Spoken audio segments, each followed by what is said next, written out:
No, Dalek hunting is a terminal pastime. So what are we doing? Dalek hunting. After a few fruitless years of trying to recenter itself, Doctor Who finally found a way to make itself seem exciting and electrifying. So, somewhere in between getting a new haircut and running an electric current through your tap shoes. We're going to have a look.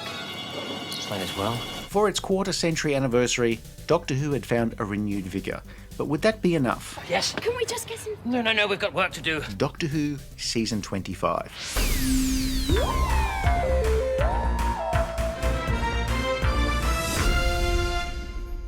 Why are we here? What's going on, Professor? Unfinished business. 25 years was a long time for any television drama, let alone a science fiction drama. By the mid-1980s, the people with the power at the top of the BBC had been in agreement about their desire to stop making a show they felt was under-resourced and an embarrassing spectacle. Speaking of embarrassing spectacle, Michael Grade had moved on from the controller position of BBC One, and his replacement was the former head of drama, Jonathan Powell, yet another embarrassing spectacle who absolutely despised Doctor Who and science fiction in general. Shut up. So you can see where this is going. An attempt to cancel the show outright in 1985 turned out to be a PR disaster, which was then spun into the show merely taking an 18-month break. Things weren't looking good. They've tried to conquer and enslave as much of the universe as they get their grubby little protuberances on. Since they couldn't cancel such a popular show, Grade and Powell's plan B was to just make the bare minimum number of episodes without a major bump in resources, and also use the show as something disposable to put up against the ratings juggernaut Coronation Street. Their thought, if no one's going to watch it because it's now rubbish, why the hell should we make it? Doctor Who, in effect, was sent to die. Except something else happened. The show found a new groove. It didn't necessarily stop the BBC from eventually cancelling the show, but Doctor Who would at least go out with a little more dignity than this. This is idiotic. John Nathan Turner had been Doctor Who's producer since the 18th season in 1980, where he'd been a master of keeping the show's profile high and managing its budget.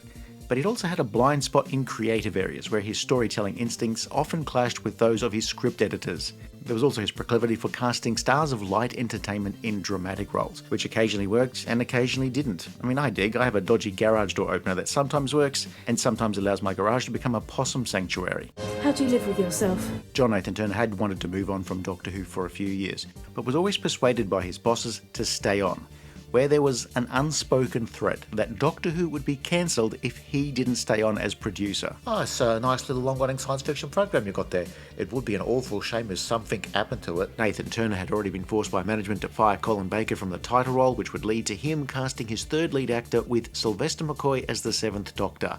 McCoy's first season in 1987 was just enough to keep the lights on, but is often regarded by many as a, quote, steaming pile of, well, I shouldn't need to finish that sentence, should I? I mean, anything that's described as a steaming pile is hardly going to be positive, is it? And in this case, some might not think it 100% unfair to describe much of that season to be, the technical term is dog shit. John Nathan Turner had hired a new script editor for that season, Andrew Cardwell, but the pair had to scramble to get enough usable scripts ready for production. Is any of this important, Doctor? But for the following season, the 25th, they would have more time, and they had decided on a creative reset for the series. Lose most of the slapstick, the mixed metaphors, the facial gurning, and bring back some form of mystery. Doctor Who. Have you never wondered where he came from? Season 25 would debut in October of 1988, a year where a novelty dance version of the Doctor Who theme had briefly become a #1 single with Doctrine in the TARDIS, recorded by a group who'd later find immense success in the 90s as the KLF. These Daleks. Daleks. Oh, Daleks. Where are they from? From Skaro, at least originally. Remembrance of the Daleks is set in London in November of 1963, with locations such as Coal Hill School and a junkyard at 76 Totters Lane. The Doctor and Ace find some people investigating unusual something, and pretty soon there's a Dalek on the prowl. The Doctor and Ace hook up with a military organisation investigating the strange goings-on, headed by Group Captain Gilmore. Well, the wise men call him Chunky, I've no idea. And scientists Rachel and Alison. It has an organic content. Or an occupant. Ace finds herself sweet on Sergeant Mike Smith, though becomes less enamoured with him over time, where in the final straw, he's in league with a fascist organisation. There's also a creepy girl skipping around while she's skipping school, a school headmaster, and two opposing Dalek factions wanting to destroy each other. They want the hand of Omega. Throughout all of this, the Doctor attempts to contain the Dalek threat so that the humans aren't engulfed in the chaos. And then there's this thing called the Hand of Omega. The Hand of Omega is a mythical name for Omega's remote stellar manipulator, a device used to customize stars with. The Doctor had hidden it, and now the Daleks want it. Once we possess this Hand of Omega, what then? We shall be on the brink of great power. One faction of renegade Daleks are led by the Black Dalek and an unseen humanoid controller, who does sound like they're in need of a strepsil. Nothing more. And then there's the Dalek faction, loyal to the Dalek Emperor, who, of course, turns out to be, well, blow me down. It's Davros. What were the odds of that? Crush the lesser races, conquer the galaxy, unimaginable power, unlimited rice pudding, etc., etc. Remembrance of the Daleks is what you call a massive return to form for the late 80s version of Doctor Who. Wicked. For a show that had been derided for so long for looking cheap, this generally doesn't. For a show derided for poor special effects, this has really good special effects. For a show derided for poor scripts, this has a really good script. Small human female sighted on level 3. What are you calling small? It's not perfect, but after the previous two seasons, this is pretty much what you wanted in a Doctor Who. The part of the production that most makes you remember that this was Doctor Who, the Daleks wobbling about over the uneven streets of London. A Dalek prop has fairly small casters, which generally cope well with a smooth studio floor. However, minor undulations on location on even a smooth footpath or road will make the Daleks bobble about. It's not a good look for the most fearsome creatures in the universe. An attempt to give the Daleks on location larger wheels wasn't entirely successful. The Daleks still wobble about like a plate of jelly caught in an earth tremor. Other scenes still have the Daleks rocking so much that I really do not want to know what is going on inside. As the old saying goes, if the Daleks rockin', don't come knockin'. You're not carrying any nitro-9 explosives in there. No. Ace went from being a slightly cringy version of an 80s teenager with a proclivity for making homemade high explosives into an actual person. Ace! Who, yes, likes to make high explosives. Ace, give me some of that nitro-9 that you're not carrying.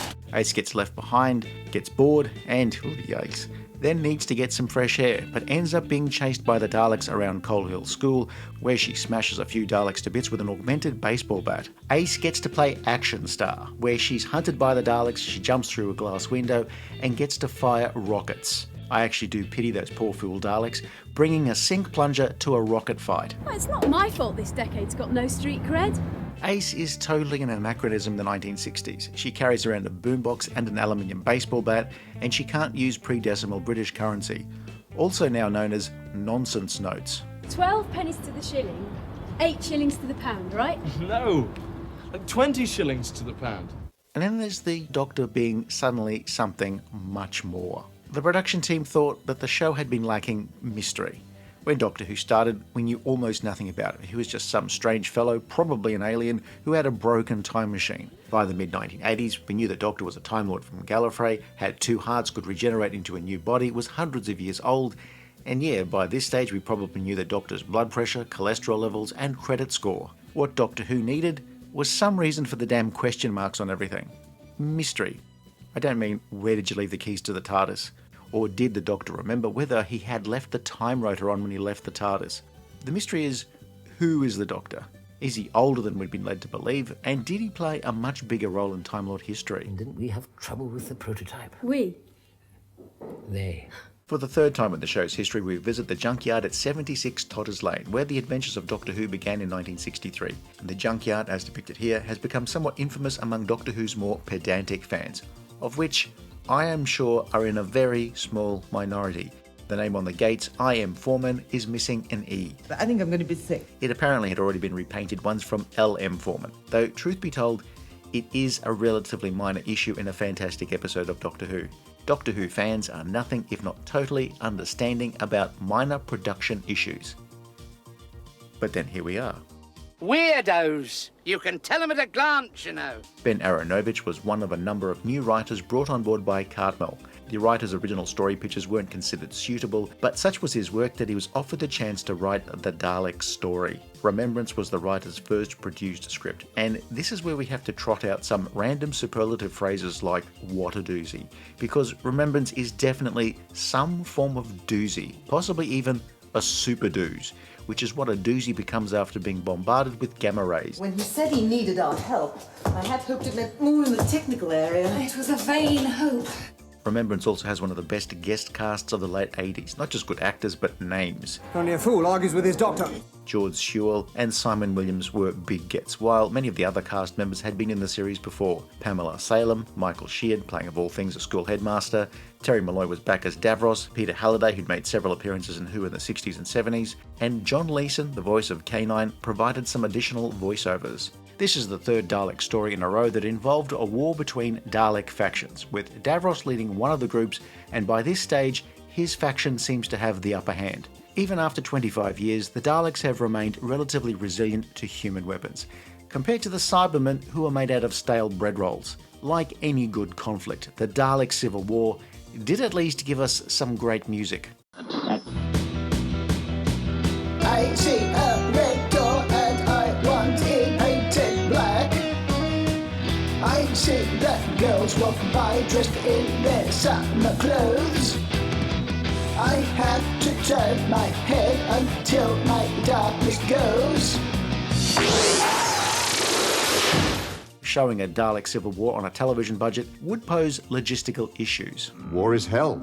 The BBC always had a problem whenever a Dalek story rolled around, in that they only had a limited number of props in storage. They could borrow any that they'd lent out, but even so, there were not a lot of Daleks, and they'd often need to be totally refurbished. By the late 80s, they'd had access to more Daleks from marketing, and they'd had a process in place where they could more easily make new props. So, we had two competing Dalek armies attacking each other. And by that I mean there were at least more than 3 in total. There was one Dalek that melted hearts, and iron gates, and Daleks, and whatever else was in the way. The Special Weapons Dalek was written as an artillery piece that would become a tank on a Dalek base. Its brief appearance still led it to becoming one of the few iconic moments from Doctor Who in the late 80s. For decades, the running joke was that the best way to get away from the Daleks was to run up some stairs. Go up the stairs! Remembrance of the Daleks turns that on its head by showing the Daleks levitating. Now, they'd been able to fly in comics dating back to the 1960s, but on television, this was a big deal. Though by the time the show was actually able to show a Dalek travelling upstairs, the number of people just weren't watching, and so the general public by and large missed this to the point where, when the new series did the exact same thing, that arguably had more impact. But with all of the bother of the Daleks finally being able to go upstairs, the real question is, how do they fare going downstairs?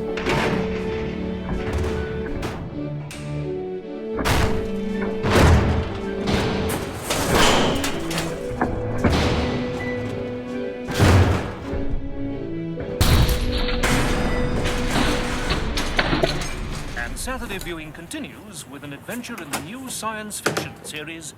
In trying to reset the public's low expectations about Doctor Who's special effects, extra effort had been put into that department for this story. The Dalek extermination effect was for so long the screen turning negative before eventually adding a static beam, and then as technology improved, a localized area around the victim. For Remembrance, the Quantel paint box allowed for a new X-ray effect when the victim was hit by a Dalek blast. It took several days to animate, and it was only used the once, but it was certainly an image that stuck. Practical effects also saw a major boost, with explosions here not being little tiny puffs of smoke, but massive fireballs. Remembrance of the Daleks was recorded at a television studio and on locations around London, where the production would detonate some rather large explosion, which often set off car alarms for miles. One large explosion in particular scared the living shit out of locals in a wide radius, which was the same radius that also saw a major uptick in people visiting the laundrette the next day. You destroyed it. I aimed for the eyepiece. Doctor Who generally didn't have a large number of stunts in the 80s compared to the early 70s, but Remembrance of the Daleks featured a lot of stunts of soldiers being flung this way, that way, and this way again, many performed by tip-tipping. And then the script called for a Dalek shuttlecraft, so the production built a full-size unit on location and lowered into the schoolyard location with a crane. Hiring a crane is a big deal. The last time I hired a crane was to move a grand piano onto the top floor apartment in an old building. I mean, I lived in the basement apartment, but as the building's wooden floors were ridden with termites, it all worked out in the end. I made a grave error of judgment. Oh, I'm beginning to wish I never started all this. Remembrance of the Daleks just looks so much more polished than Doctor Who had been in years. Andrew Morgan's direction here rarely misses a beat, and the editing in the action scenes makes you almost forget that it's all recorded on videotape. Wobbly concussed Daleks aside, this is one of the most well put together Doctor Who's of the classic era. Renegade Daleks are blobs. Blobs? Imperial Daleks are bionic blobs with bits added.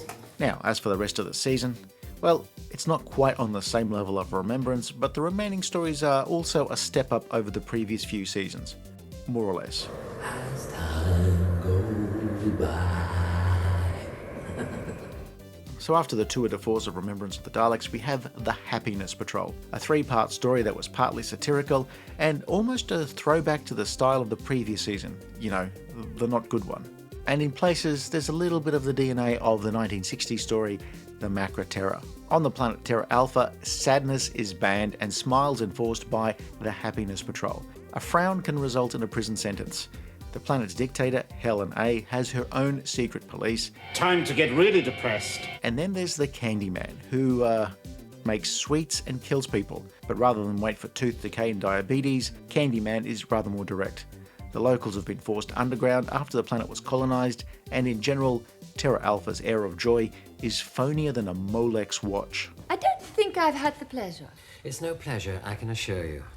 How very kind. It's a planet where every conversation ends with an annoyingly chirpy Cockney saying, "Oh, cheer up, mate, it may never happen." The Doctor, as he does, engineers a revolution, frees the locals, defeats the Candyman and Helen A. And then people are free to be mopey, like the after party at a celebrity funeral.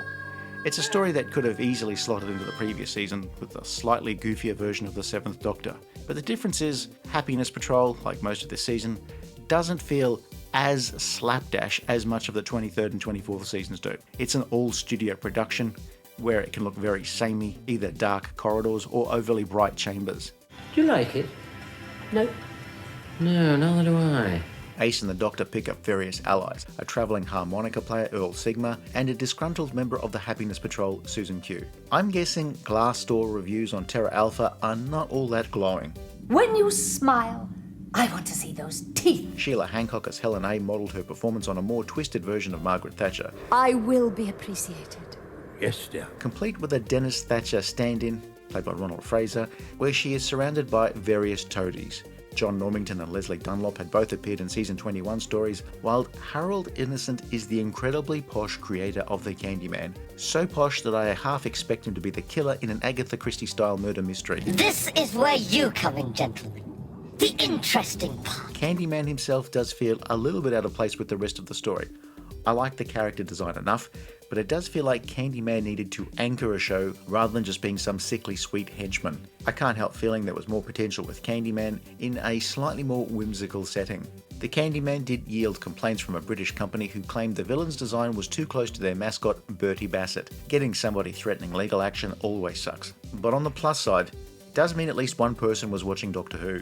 There is a conceptual resemblance, but what would happen if Doctor Who was sued by every company who thought a Doctor Who monster looked like their product? We may never know if Lindt Chocolate sued over the Rutan, or if Pizza Hut called in the lawyers after seeing Terror of the Zygons, or if my Aunt Sally sued over the axons looking like her spaghetti bolognese.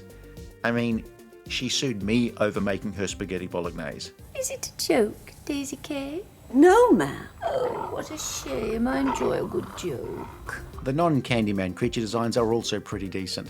There are the planet's original inhabitants, the Pipe People, who were played by younger performers, and then there was Fifi, Helen A's pet, that's both cute and a killer, and whose death allowed Helen A a moment of humanity. I invented a deadly new germ. The disease wiped out nearly half the population. Still, hardly your fault. Of course, the city streets, which look mostly moody, aren't all that wide, so the main forms of transport are these little vehicles, sized so that it looks like the Doctor and Ace are playing some sort of life-sized Mario Kart. You're a nice guy, Doctor, but a little weird. Enough of the little. As for the show being a satire, sure, Doctor Who in the late 80s, much like the Barry Letts episodes of the early 70s, would often be about something, as opposed to people just running up and down corridors, spraining their ankles in corridors, or randomly standing still in a corridor so a laser effect could be added on later. Rather than corridors, here we have tunnels. Except for that intense heat from the open oven behind you. Happiness Patrol is a relatively disappointing set of episodes in a season that overall would show a pretty major upswing in quality. And it's also just possible that that perception is merely due to Remembrance carrying stories like Happiness Patrol. I keep telling them, but they won't believe me. But when seen on its own, Happiness Patrol, with its satirical and absurdist leaning, doesn't descend into a season 24 style pantomime, but instead can feel like a 1980s alternative cabaret, though without the songs or the drunk punters who've wandered in thinking the drinks were half price. Earth. Have you been there? Once or twice. Miserable sort of place. You're making me feel nostalgic. Happiness Patrol has its fans, but I feel that at 3 episodes, there's a very long setup, and then the story will abruptly wrap up. Why should you be scared? You're the one with the gun. That's right. And you like guns, don't you? He'll kill you. Of course he will. That's what guns are for. So, extra marks for originality, but it's really just okay for a story of this type. And then I realized what the solution was. And what's that? I forgot. Silver Nemesis was a 3-part story that was in some ways inadvertently trying to channel the action-adventure vibe of Remembrance of the Daleks. The Doctor's shadowy past comes back to haunt him, and he has to fend off an attack from one of his oldest foes. The difference is, Silver Nemesis, while being enjoyable, is just not in the same league as the season's Dalek classic. That some planet somewhere faces imminent destruction. Correctly. Why? Writer Kevin Clarke had decided to write the Doctor as if he was God, but that he wasn't willing to admit that to Ace. At a meeting with the writer, producer John Nathan Turner nodded and said, "Sure, as long as you keep that quiet." I did once work for somebody who thought they were God, but he just spent all day talking about his son. Yak, yak, yak, nice chatting to you, I better get back to it. In Silver Nemesis, the Doctor is once again playing a game where he's 3 steps ahead of everyone else, which, if nothing else, does sound like he's cheating. I can't get my figures wrong this time. It's okay, Professor. I promise not to interrupt you. You are interrupting me.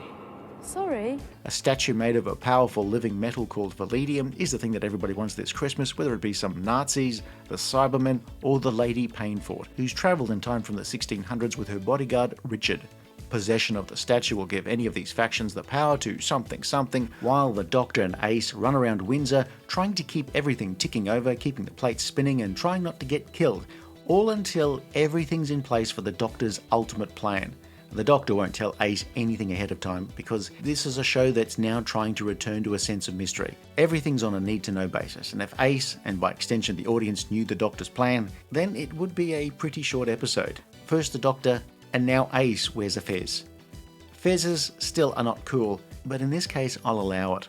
The Nazis had been biding their time in South America before heading to England to collect the statue. The Cybermen made easy work of the Nazis, but their leader, De Flores, tried to cut a deal with the Cybermen. Rookie mistake. This is one of Anton Diffring's last screen roles. He had been one of those actors who popped up in dozens of productions as a German officer in a World War II movie. He had no idea about Doctor Who, but was happy to take on the role since filming would allow him to experience Wimbledon, which was on at the same time. I'm not big on tennis, but I believe he was knocked out in the second round. Of course not. The Daleks have often been the show's stand-in for the Nazis, and now we have actual Nazis. My old Aunt Marlene used to say the only thing better than a dead Nazi was a dead Nazi with 2 black eyes.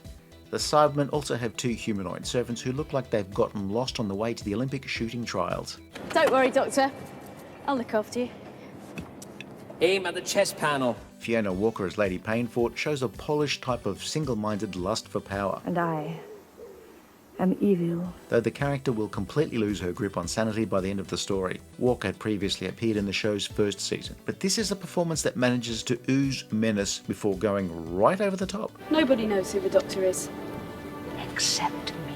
Jazz star Courtney Pine appeared as himself. Dolores Gray was an American musical star who appears for whatever reason, but probably just because J&T wanted to meet her. Do you think you simply walk in here and hand it over? Good afternoon. Nemesis was the last in production for the season, and he thought this was going to be his final story. And as such, he invited many colleagues and friends of the show to the location shoot, where a number of them appeared as extras. At one point, the production inquired if Prince Edward might appear, but the BBC received a very polite thanks but no thanks. Ace has a fancy new boombox designed by the Doctor, which has other functions such as being able to see the cyber fleet in space. The last boombox I owned could dub a cassette at double speed. I do think mine was better, though I confess that the ability to see an approaching alien space fleet would potentially be more useful than high-speed dubbing. I shall tell them of Gallifrey.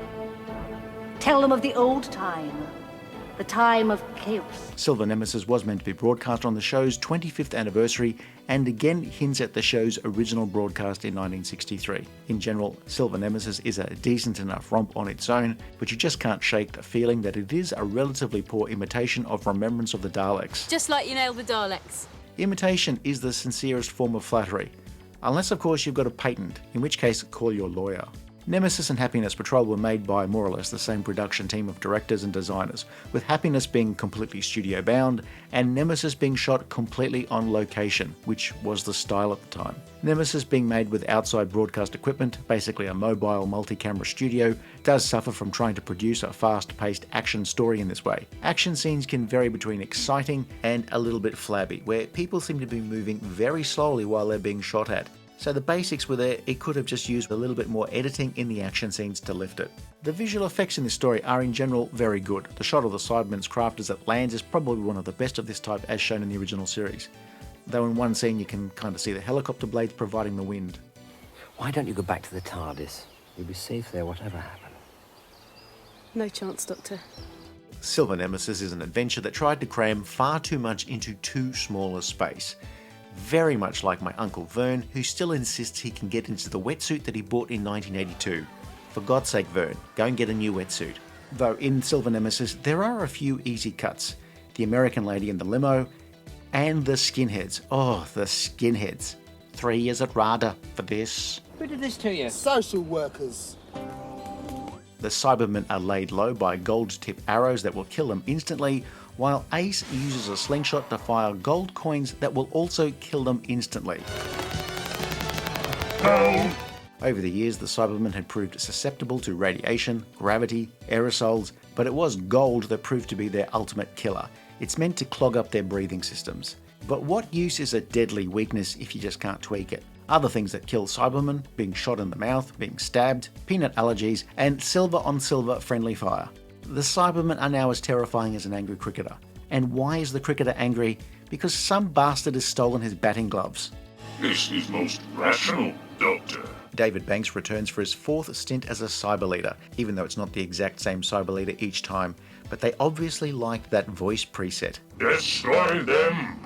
The helmets are now shinier than a supernova, while the rest of the suits were looking a bit dull and worn by comparison. I'm pretty sure the label did say, "Do not machine wash." Insane.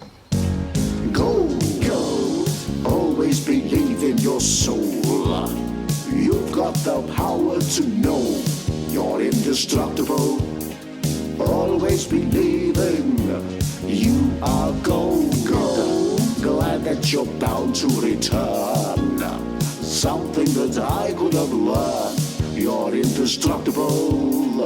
Always believing. Are you scared of clowns? I mean, some people are very scared of clowns. I'm not. I'm totally not scared of clowns, but the next story does feature clowns, so I'm just warning viewers of a nervous disposition. Anyway, the next story is the greatest show in the galaxy. Holy shit, clowns! So the season ended with the 4-part story, The Greatest Show in the Galaxy. The Doctor and Ace visit the famous psychic circus, but things very quickly turn deadly with killer robots, killer clowns, and even worse, killer robot clowns. I still think clowns are creepy. Nonsense. The circus is holding a festival where audience members can enter the talent show, but as it turns out, it's a trap. I've fallen into a trap! I've fallen for it! People are being lured to the circus so that they can be killed for the amusement of this lot. Shut up and eat your popcorn. Motorbike rider Nord quickly ended up as a victim, and then superfan WizKid was having the best day of his life, until he clearly wasn't. Captain Cook is a famous explorer who turns out to be an incredible blowhard. His assistant Mags has her own secret, where she turns out to be a lycanthrope. So it's not just a killer circus with a creepy clown as creepier than a spider in a raincoat with a pair of binoculars, but there's something that's feeding on the circus. After the Doctor enters what I can only call the tinsel tunnel, he has to entertain the real audience. The gods of Ragnarok, I presume. I mean, that would be really rocking if I could roll my R's like that. When you no longer entertain us, you die. Greatest Show in the Galaxy is less whimsical than Happiness Patrol and does go for a creepier vibe in an era when Doctor Who was still stinging from those mid-80s criticisms of violence. Most of the deaths here are implied rather than shown directly. But the show almost didn't get made. Asbestos was found in BBC Television Centre, which meant a number of productions wouldn't be able to use the facilities, and Greatest Show was potentially going to be cancelled as a result. However, John Nathan Turner had a brilliant solution. Film the interiors, which mostly took place inside a circus tent, inside an actual tent, which was erected in the car park at Elstree Studios. Now, while this wasn't ideal from a noise perspective, it did save the show, and in reality there's no negative effect to the production. The character of WizKid was a not-so-subtle dig at the stereotypical teenage Doctor Who obsessive at the time, played by TV's Adrian Mole himself, Jan Samarco. I am surprised though they didn't make him wear an anorak, though it does look like he's being dressed by his mother for a family photograph. Impressionist Jessica Martin had to turn into a werewolf on a budget that allowed for some green lighting, some green makeup and a pair of false teeth from a joke shop, while character actor T.P. McKenna had a very long career playing any number of villains and anti-heroes. But it is very weird that it took him so long to appear in a Doctor Who, as by 1988, there wasn't much that he hadn't appeared in. In a stacked cast there's Rico Ross, Chris Jury, Dee Sadler, Ian Reddington, Peggy Mount and Daniel Peacock. For I am Nord, Vandal of the Roads. Greatest Show, to me at least, had the best musical backing score of the season. And while the other scores from Dominic Glenn and Kev McCulloch are fine to listen to on their own, Greatest Show's score by newcomer Mark Ayres is the one that just seems to work best as an accompaniment to the visuals. Of course, all of this is subjective, and it depends on how much you like the sounds of 80s drum machines that make you think EastEnders is finishing. Mark Ayres would later go on to oversee all of the audio restoration and remastering for DVD and Blu-ray releases of Doctor Who. Just because I said I don't like clowns doesn't mean I'm scared of clowns, okay? The Gods of Ragnarok were another nod to the Doctor's unseen past adventures, hinted at prior meetings where we didn't learn much from these episodes, but they, like every other one-hit wonder villains, would feature in some sort of spin-off media, either books or audio, which may or may not be canonical. But then life's like that. I mean, the Milkman was once canon until it was retconned by supermarkets. The idea of bored gods watching people kill for amusement is the central conceit of, well, how many big-budget talent shows? Greatest Show in the Galaxy was not the greatest show in the season, but it's still a pretty good one, though calling it the pretty goodest show in the galaxy wasn't going to get anyone to watch. Is there no end to you weirdos? Greatest Show in the Galaxy is a solid effort for what would be an above-average season, thanks to Remembrance of the Daleks making everything else seem like it needed to lift its game. Remembrance was and is a classic of the original series, a show where the production values and effects have held up better than almost anything of the era, and it's coupled with a great script. Happiness Patrol was a story that tried to do something just a little bit different, where it worked some of the time and was less successful at other times.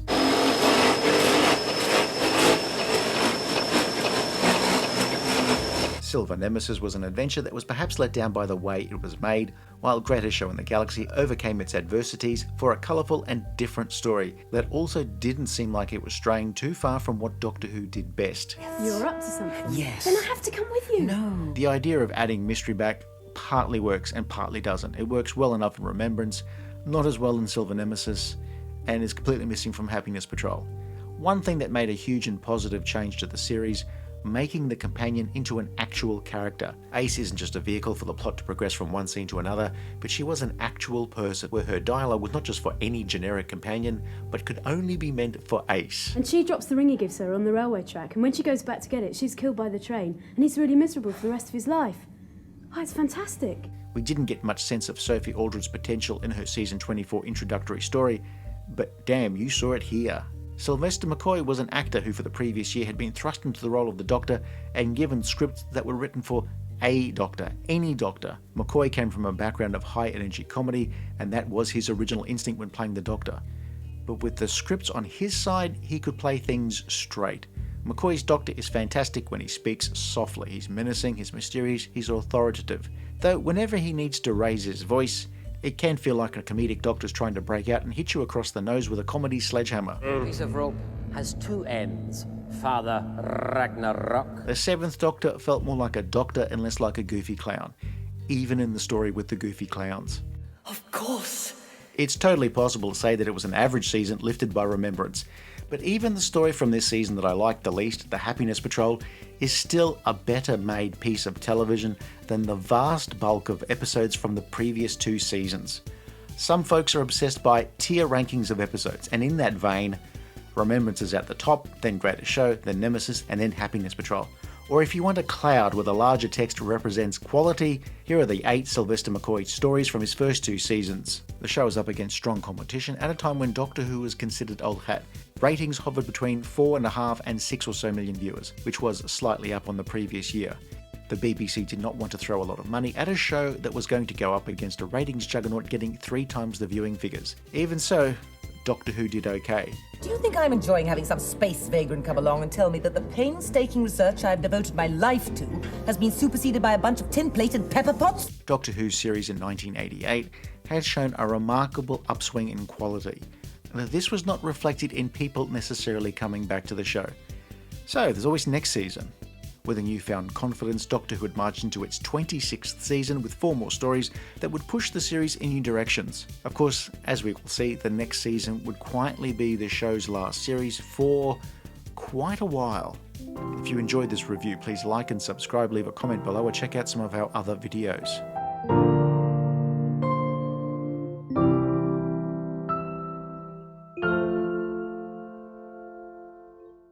Halfway down the stairs is a stair where I sit.